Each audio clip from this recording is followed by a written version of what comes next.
রাঙাপানিতে কাঞ্চনজঙ্ঘা এক্সপ্রেসের দুর্ঘটনার তদন্ত, সকাল থেকে ইঞ্জিন পরীক্ষায় রেলের তদন্তকারী দল। লেভেল ক্রসিং থেকে বাঁক পর্যন্ত সরেজমিনে সিসিআরএস টিম। আজ কথা মালগাড়ির জখম সহকারী চালকের সঙ্গেও। রাঙাপানিতে কাঞ্চনজঙ্ঘা এক্সপ্রেসের দুর্ঘটনার তদন্ত, সকাল থেকে ইঞ্জিন পরীক্ষায় রেলের তদন্তকারী দল। লেভেল ক্রসিং থেকে বাঁক পর্যন্ত সরেজমিনে সিসিআরএস টিম।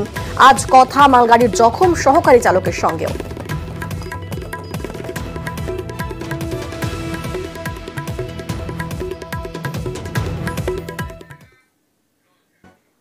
বেহাল নিকাশি, সে কারণেই চরমে জল যন্ত্রণা। নিত্যদিনের দুর্ভোগে বাঁশবেড়িয়ায় নাভিশ্বাস। সপ্তগ্রাম গ্রাম পঞ্চায়েতের চক বাঁশবেড়িয়াতে রীতিমতো চরমে ভোগান্তি। যে ছবি আপনারা দেখছেন, নিকাশি বেহাল হওয়াতেই চরমে উঠেছে জল যন্ত্রণা। জমা জল কাদা টপকেই রোজ যাতায়াত চলছে, আর জমা জলে পোকামাকড়ের উপদ্রব ক্রমশই বাড়ছে। সেখানকার স্থানীয় বাসিন্দা তারা কিভাবে সেখানে বসবাস করছেন, তারা কি অভিযোগ করছেন শুনুন। চারিদিকে জলের জল ভর্তি, এখন বৃষ্টি আসেনি, এই পরিস্থিতি। কিছুদিন আগে আমরা চান্দা তুলে, গ্রাম থেকে চান্দা তুললাম, চান্দা তুলে এইখানে পরিষ্কার করছিলাম ড্রেন। এইখানে বলে সব বিজেপি ভোট দেয়, বিজেপিরা করবে, বিজেপি টিএমসি আমি তো বুঝতে পারি না। আমি একটাই জানি বিজেপি জিতেছে। হ্যাঁ, বিজেপি জিতেছে। কত ওয়ার্ড এখানে দুটো ওয়ার্ড, 79-80 দুটোই জিতেছে। হ্যাঁ, গ্রাম পঞ্চায়েত থেকে জিতেছে। আমাদের অনেক সমস্যা, আমাদের দোকানদারি অনেক কষ্ট হচ্ছে। কেউ কাস্টমার গুলো আসছে না, এই বলছে নোংরার মধ্যে কে আসবে। আমাদের এই চালপট্টি এরিয়া এরকম কোনোদিন এরকম সমস্যা ছিল না। এরকম জিতেছে, এরা কেউ পার্টি কাজ করছে না। কি এখানে মানুষ থাকে না? এখনো কতজন স্কুল বাচ্চাগুলো আর মেয়েগুলো সব পড়ে যাচ্ছে। আমাদের দোকানদারি হচ্ছে না, আমরা কি রকম কন্ডিশন চলছি, আমাদের এখানে তো কেউ শুনছেই না। আর এই যে এতটাই তারা দুর্ব্যবস্থার মধ্যে রয়েছেন, শেষ পর্যন্ত তারা নিকাশির কাজে সেখানকার স্থানীয় বাসিন্দা তারা নিজেরাই হাত লাগিয়েছেন। আমাদের সঙ্গে সরাসরি রয়েছেন প্রতিনিধি সোমনাথ। সোমনাথের ছবি আমরা দেখলাম, রীতিমতো দুর্ভোগের ছবি, এবং তারা প্রশাসনের বিরুদ্ধে গাফিলতির অভিযোগ তুলে শেষ পর্যন্ত নিজেরাই কাজে হাত লাগিয়েছেন। তাহলে প্রশাসন কি করছে, তাদের বক্তব্য কি, তারা কেন কাজ করছে না? দেখো প্রিয়াঙ্কা, দীর্ঘদিন ধরে এদের এই সমস্যা যে তাদের যে এলাকা, এই চক বাঁশবেড়িয়া যে এলাকা রয়েছে, এলাকায় মন্দিরতলা ওই পাশ দিয়ে একটি খাল গেছে, সেই খালটা দীর্ঘদিন ধরে নিকাশি হয়নি। এবং এই যে খালের অবস্থা, তারা দীর্ঘদিন ধরে নিকাশি হয়নি বলে ওখানকার যে স্থানীয় যাদের ঘর বাড়ি রয়েছে, দোকানে আছে, এইসব জায়গায় জল ঢুকে যাচ্ছে। তারাই নিজেদের উদ্যোগে তারা এই নিকাশির জন্য তারা নেমে পড়ে। এবং ওই পাশেই একটি খাটাল রয়েছে, খাটালের গোবর এবং যে বর্জ্য পদার্থ ওই খালের মধ্যে জমা হয়েছে, এবং ওই যে এলাকায় জলমগ্ন হয়ে রয়েছে। এবং বিভিন্নবার তারা প্রশাসনের কাছে এবং পঞ্চায়েতের কাছে তারা দরবার করেছে, এবং বারবার তারা জানিয়েছে যে এই সমস্যার মধ্যে তাদের চর্মরোগ এবং বিভিন্ন জ্বর বারবার ধরে হচ্ছে। কিন্তু স্বাস্থ্য দপ্তর থেকে, ওখানে স্বাস্থ্য দপ্তর থেকে বিভিন্ন যে সময় বলা হচ্ছে এই যে ডেঙ্গু হচ্ছে, এই যে জল জমে রয়েছে, তোমাকে দেখাবো যে জল কিলবিল করছে, মানে জলের মধ্যে মশা কিলবিল করছে। এই যে এই পরিমাণ, ওই পার হয়ে স্কুল পড়ুয়ারা এবং যাদের বয়স্ক মানুষেরা তারা ওই জল পার হয়ে যাচ্ছে। এতে তারা খুব সমস্যার মধ্যে পড়ছে। দীর্ঘদিন ধরে প্রশাসনকে বলেও তারা নিরূপ হয়ে রয়েছে, একদম চুপচাপ রয়েছে। তারা দীর্ঘদিন ধরে এই যন্ত্রণার মধ্যে রয়েছে। প্রিয়াঙ্কা।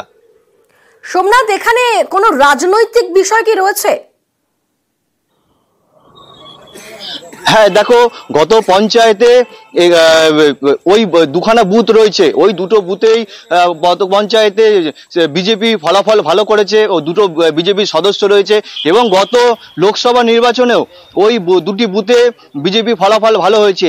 সেই কারণেই স্থানীয় বাসিন্দারা বলছে এখানে বিজেপি ফলাফল ভালো হয়েছে বলেই আমাদের এখানে কাজ হচ্ছে না। এখানে তো তৃণমূলেরও লোকজন রয়েছে বা তৃণমূলের সদস্য রয়েছে।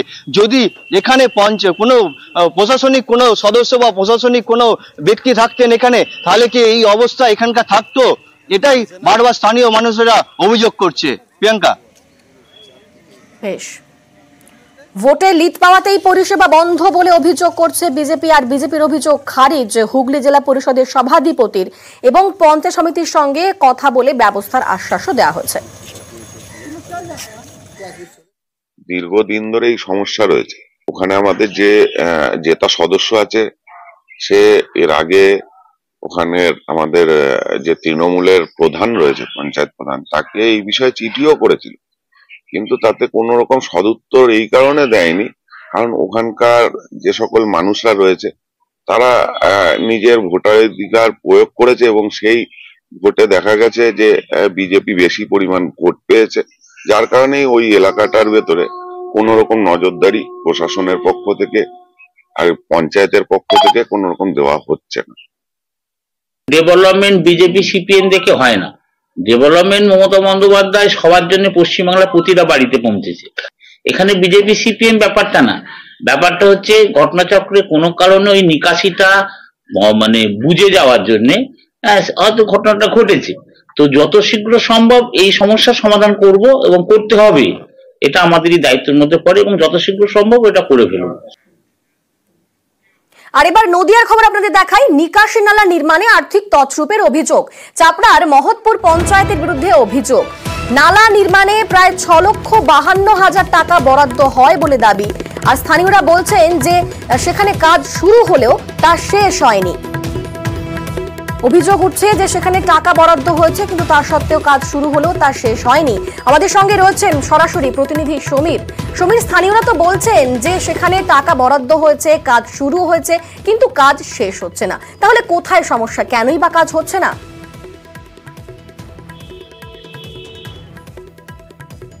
দেখো অনিন্দিতা, এই চাপড়া ব্লকের মহৎপুর পঞ্চায়েতের বিরুদ্ধে কিন্তু এই অভিযোগ প্রথম নয়, এর আগেও কিন্তু একাধিকবার এই পঞ্চায়েতের বিরুদ্ধে আর্থিক অনিয়মের অভিযোগ উঠেছে।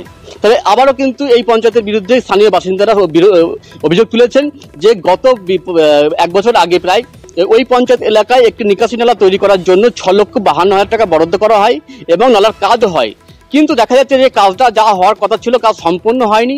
নালার যে উচ্চতা করা দরকার ছিল সেটা করা হয়নি এবং নালার উপরে যে একটা ঢালাই দিয়ে ঢাকনা দেওয়ার কথা ছিল সেটাও করা হয়নি। অথচ কাজ অসম্পূর্ণ রেখে কিন্তু সে 6,52,000 টাকা তোলা হয়ে গিয়েছে, অর্থাৎ ঠিকাদারকে সেই টাকা কিন্তু পেমেন্ট করে দিয়েছে পঞ্চায়েত। এবং এখানেই গ্রামবাসীরা অভিযোগ তুলছেন এই ঠিকাদার সংস্থা কাজ না করে টাকা পেয়েছে এবং এইটার মধ্যে দুর্নীতি হয়েছে এবং পঞ্চায়েত প্রধান, পঞ্চায়েতের নির্বাহী আধিকারিক এবং ঠিকাদার যোগ সাজস করে কিন্তু এই দুর্নীতিটা করেছে। এবং এ বিষয়ে আমরা যখন পঞ্চায়েত কর্তৃপক্ষের বিষয় জানতে যাই, তারা কিন্তু এ বিষয়ে কেউ মুখ খুলেনি, কেউ কিন্তু সংবাদ মাধ্যমের সামনে আসতে চাননি। এমনকি প্রধান নিজে বলেন যে পঞ্চায়েতে গিয়ে তিনি বক্তব্য রাখবেন, সেক্ষেত্রে কিন্তু তাকে পঞ্চায়েত থেকে পাওয়া যায়নি এবং ফোন করেও তার বক্তব্য পাওয়া যায়নি। এখানেই প্রশ্ন উঠছে, তারা কি তাহলে কি তারা দুর্নীতির সঙ্গে যুক্ত, যে কারণে তারা সংবাদ মাধ্যমকে এড়িয়ে চলছে? তবে এ বিষয়ে আমরা কিন্তু এসডিওর কাছে জানতে চাইছিলাম। এসডিও জানাচ্ছে যে এ বিষয়ে তিনি অভিযোগ পেয়েছেন এবং যথোপযুক্ত তদন্ত করে উপযুক্ত ব্যবস্থা গ্রহণ করবেন। অনিন্দিতা, বেশ, অর্থাৎ অভিযোগ খতিয়ে দেখে ব্যবস্থা গ্রহণের আশ্বাস দিয়েছেন কৃষ্ণনগরের মহকুমা শাসক। এখনো মিনিমাম 4 ফুট হাইট করার কথা ছিল, সেটা করেনি, স্ল্যাব দেওয়া হয়নি। হ্যাঁ, অথচ কাজ বলছে হয়ে গেছে। পুরো টাকা পঞ্চায়েত থেকে উঠিয়ে নেওয়া হয়েছে। এই টাকা আত্মসাৎ করেছে কন্ট্রাক্টর দেবনাথ ঘোষ, পঞ্চায়েত সদস্য মৃণাল কুমার মণ্ডল, এনএস এবং সচিব আর বর্তমান প্রধান।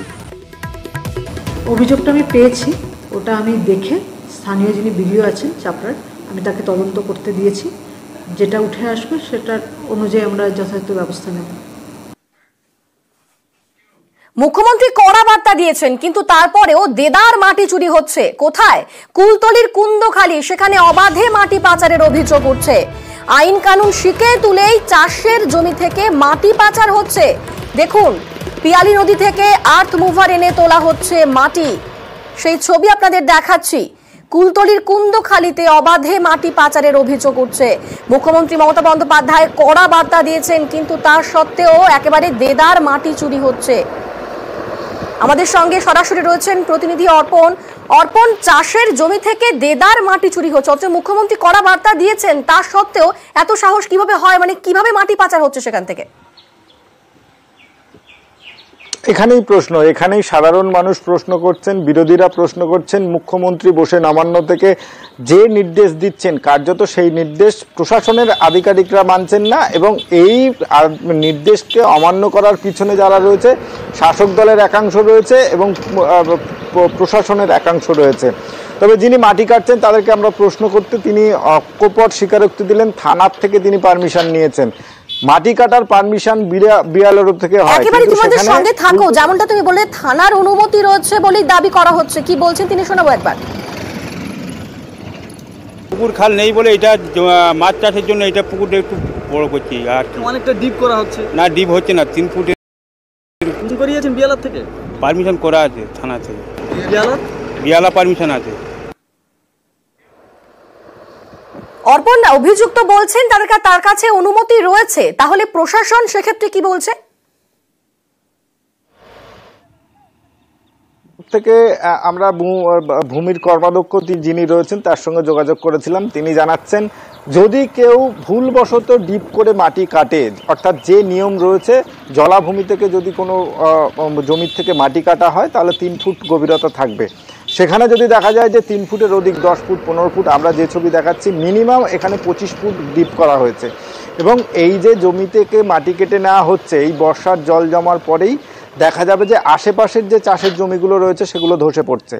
সেই যিনি এই ইটভাটাতে যে মাটি নিয়ে যাওয়া হচ্ছে সেই ইটভাটার মালিকের সঙ্গে আমরা কথা বলেছি। তিনি জানাচ্ছেন তিনি পুকুর কাটার জন্য একটা পারমিশন নিয়েছিলেন এবং সেই পারমিশন নিয়ে মাটি কেটেছেন। যিনি মাটি কাটছেন তিনি বলছেন আমি পুলিশের কাছ থেকে আমরা পারমিশন নিয়েছি। অর্থাৎ এর পিছনে আদৌ পারমিশন নেওয়া হয়েছিল কি না সেটাও কিন্তু একটা বড় প্রশ্নের বিষয়। কারণ যিনি মাটি কাটছেন তিনি বলছেন আমি থানার থেকে পারমিশন নিয়েছি, যিনি মাটি কাটার যিনি মালিক, ইটভাটার যিনি মালিক, যিনি মাটি কিনছেন তিনি বলছেন আমি রয়্যালিটি দিয়েছি, অর্থাৎ বিএলআর এর কাছ থেকে পারমিশন নিয়েছি। এবং ভূমির কর্মাধ্যক্ষ তিনি জানাচ্ছেন যে কুলতলিতে যে ইটভাটাগুলো রয়েছে সেই ইটভাটায় তারা নিয়ম মেনেই মাটি কাটেন। এই বিষয়ে পঞ্চায়েত তাহলে কি বলছে, পঞ্চায়েতের কি বক্তব্য? দেখো, পঞ্চায়েতের তরফ থেকে এখনো পর্যন্ত এই বিষয়ে খোঁজ নেওয়া হবে এবং সেই খোঁজ নিয়ে যদি বেআইনিভাবে মাটি কাটা হয় তাহলে তারা ব্যবস্থা নেবেন, এমনটাই জানানো হয়েছে। কিন্তু ছবিতে প্রকাশ্যে রাস্তার উপর থেকে এই মাটি যাচ্ছে, রাস্তার উপর থেকে যেখানে মাটি কাটা হচ্ছে সেই ছবি দেখা যাচ্ছে, একেবারে সেই ছবি স্পষ্ট। ধন্যবাদ অর্পণ। ওই আজাদ ভাটার মালিক যিনি নজরুল দা বলেছেন যে আমি থানা থেকে পারমিশন নিয়েছি, একটুও বিশ্বাস নেই। এই মাটি মাফিয়া বা মাটির সাথে দুর্নীতি, এবং এই দুর্নীতির সাথে প্রত্যক্ষ এবং পরোক্ষভাবে শাসক দল জড়িয়ে আছে। শুধু আজাদ ভাটা নয়, কুলতলির সমস্ত ভাটার তারা বিএলআর এর লয়েলটি দিয়ে ভাটার যে মালিকগণ আছে তারা মাটি কাটে। হয়তো যে পরিমাণ ডিপ করার কথা না, হয়তো সেই ডিপটা করেছে। পরবর্তী আমরা ভাটার মালিকদেরকে ডেকে আইন নিয়ম মেনে পদ্ধতি মেনে যাতে তারা রয়্যালটি দেয় সরকারের লিপিবদ্ধ ভাটা, সেই ব্যবস্থা গ্রহণ করার জন্য আমরা তাদেরকে বলে দেব। এবার ফারাক্কার দিকে নজর রাখবো। ফারাক্কায় সালিশি সভায় যুবক খুন, তর্কাতর্কি চলাকালীনই ধারালো অস্ত্র নিয়ে হামলার অভিযোগ।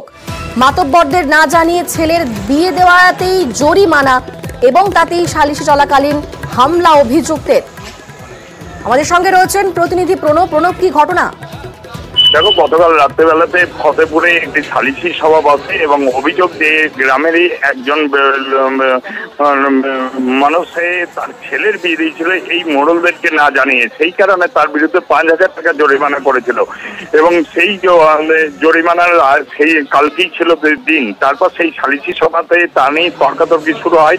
তারপরে এই মাতব্বর আসাউল হক তাকে কিন্তু রাকিব, যিনি অভিযুক্ত যার ছেলে এর বিয়েতে তাকে জরিমানা করেছিল, সেই চাকু দিয়ে তাকে বারে বারে আঘাত করে বলে অভিযোগ এবং গুরুতর অবস্থায় তাকে ফারাক্কার যে গ্রামীণ হাসপাতাল, ব্লক হাসপাতাল রয়েছে সেখানে নিয়ে গেলে চিকিৎসকরা মৃত বলে ঘোষণা করায়। এই ঘটনায় অভিযুক্ত রাকিব কিন্তু পলাতক, তার খোঁজে তল্লাশি চলছে এবং গ্রামের মধ্যে এই সমস্ত বিষয় নিয়ে কিন্তু বারে বারে সালিশি সভা চলে, তা নিয়ে কিন্তু উদ্বিগ্ন এবং অভিযুক্ত খোঁজে ফারাক্কা থানা পুলিশ তল্লাশি চালাচ্ছে।